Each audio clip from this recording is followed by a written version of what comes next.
আর আজকে আমি তোমাদের দেখাবো আমাদের ছাদ বাগান। চলো।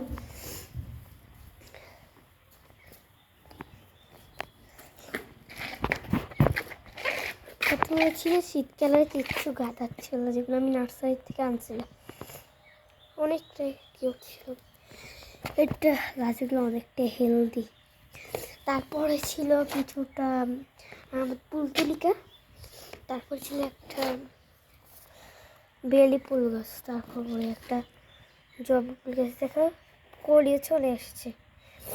তারপর ছিল এই তো টাইম ফুল গাছগুলো ছিল আমার থেকে, তোমরা তো দেখছো এই টাইম ফুল গাছগুলো। তারপরে ছিল একটা লাল গাঁদার চারা, এটা কলি আসছে কিন্তু ফুটছে না, এটা আমি জানি না। তারপর ছিল একটা ছোট অ্যালোভেরার চারা, যেটা আমি রক্সিতে নিয়ে হয়ে গেছে 1 মাস একটু ছিল ওটা।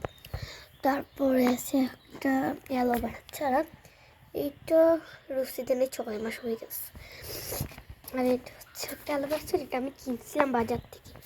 দেখো ছোট্ট একটা চারা হয়েছে।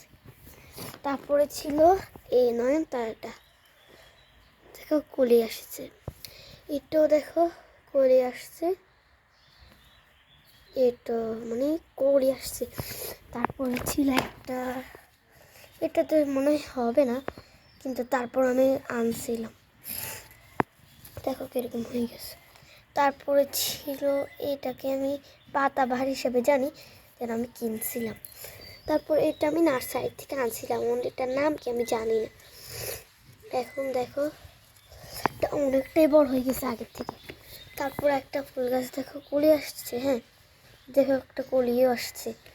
তারপরে ছিল এই একটা ফুল গাছ, তারপরে এটা আমি নার্সারি থেকে আনছিলাম, দেখো। তারপর এই ফুল গাছটা আমি নার্সারি থেকে আনছি আজকে 1 সপ্তাহ আগে আনছিলাম। এটা এটা চন্দ্রমল্লিকা, এটা আমি আনছি জন্য সামনের বছর জন্য ফুল পাই। দেখি কলি আসছে, কলি ছাড়াই আমি আসছি।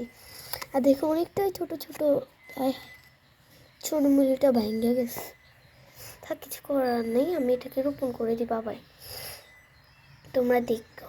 আচ্ছা এটা আমি থুই দিচ্ছি। তারপরে আছে একটা সাদা ফুল গাছ, এটা নামটা আমি ভুলে গেছি, ও আমি নার্সারি থেকে জানিয়ে আনছি। তারপরে আছে একটা ফুল গাছ, এটা যত কিন্তু একই ছিল। তারপর ছিল এই ফুল গাছটা, যেটা কালারটা ছিল সূর্যমুখীর মতন, সাইজটা অনেক বড়, দেখো অনেকটাই ফুল আসছিল। আর এটা হচ্ছে ক্যাকটারে একটা বিদেশি ফুল গাছ বলছিল আমার থেকে, আমি 2টা আনছিলাম। দেখো ওটার একটা কলি আসছে, আর এখান দিয়ে 2টা আসছে। তারপরে একটা গোলাপ ফুল গাছ, এটা আমি আগের বছর রোপণ করছিলাম, আগের শীতে। এই শীতে কলি আসছে গাছ পড়ে, দেখো এটা মনে ফুটতে যাবে অনেক দিন মধ্যে, কদিনের মধ্যে। আর তারপর ছিল গাঁদা গাছটা, এটা ফুল তো অনেক ফুটছে, জানি না এবার এটা জিতবে নাকি। তারপর ছিল এই দেশি গাঁদা, এটা অনেক বড় হয়, মাত্র ফুল ফুটছে। আর একটা হচ্ছে এটা সাইজটা আর একটু বড় হবে, কিন্তু এটা আমি সিঁড়ি ফেলে দিতাম আসছি, তোমরা দেখ। হ্যাঁ, আর আজকের জন্য এইটুকুই আমার বাগান। টাটা।